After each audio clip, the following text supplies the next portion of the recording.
അന്തരിച്ച INTUC ദേശീയ general secretary PA Joseph അനുസ്മരണ സമ്മേളനം ഇടുക്കി കുമിളിയിൽ നടന്നു. സമ്മേളനം ചാണ്ടി ഉമ്മൻ ഉദ്ഘാടനം ചെയ്തു. ട്രേഡ് യൂണിയനുകളുടെ വളർന്ന കരുത്തനായ നേതാവായിരുന്നു PA ജോസഫ് എന്ന് ചാണ്ടി ഉമ്മൻ MLA പറഞ്ഞു.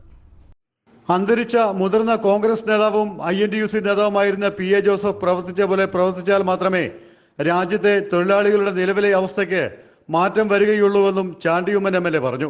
ജോസഫേട്ടൻ നമ്മുടെ മുന്നിൽ വെക്കുന്ന ചലഞ്ച് എന്താണെന്ന് ചോദിച്ചാൽ, എങ്ങനെയാണ് മികച്ച പൊതുപ്രവർത്തനം നടത്തുവാൻ സാധിക്കുന്നത്, എങ്ങനെയാണ് മികച്ച ട്രേഡ് യൂണിയൻ പ്രവർത്തനം നടത്തുവാൻ സാധിക്കുന്നത്. അതിന് രാവെന്നോ പകലെന്നോ ഇല്ലാതെ 24 മണിക്കൂറും പ്രവർത്തിക്കുക എന്നുള്ളതാണ് നമ്മുടെ മുന്നിലുള്ള ചലഞ്ച്. അദ്ദേഹത്തിന് മാത്രമേ ചിലപ്പോൾ എന്റെ പിതാവായിരിക്കും, പക്ഷെ അദ്ദേഹം വളർന്ന് ഒരു വടവൃക്ഷമായി തന്നെ ഇവിടെ ഈ ട്രേഡ് യൂണിയൻ രംഗത്ത് നിന്നു എന്നുള്ളൊരു യാഥാർത്ഥ്യം നമ്മുടെ മുന്നിൽ നിൽക്കുകയാണ്. ഇടുക്കി ജില്ലയിൽ നിന്നും ട്രേഡ് യൂണിയൻ രംഗത്ത് ദേശീയ തലത്തിലേക്ക് ഉയർന്നു വന്ന നേതാവായിരുന്നു PA ജോസഫ്. ജില്ലയിലെ കോൺഗ്രസ് പ്രസ്ഥാനത്തിന് ഒരു കാലഘട്ടത്തിൽ നെടുനായത്വം വഹിച്ച ധീരനായ പോരാളിയായിരുന്നു അദ്ദേഹമെന്നും പദവികൾക്ക് പുറകെ പോകാതെ തൊഴിലാളികൾക്ക് വേണ്ടി പോരാടിയ ഉജ്ജ്വല വ്യക്തിത്വമായിരുന്നു PA ജോസഫ് എന്നും വിവിധ നേതാക്കൾ അനുസ്മരണം നടത്തി.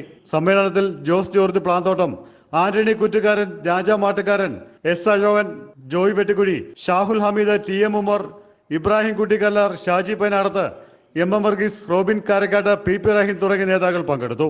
ജയ് ഹിന്ദ് ന്യൂസ്, ഇടുക്കി.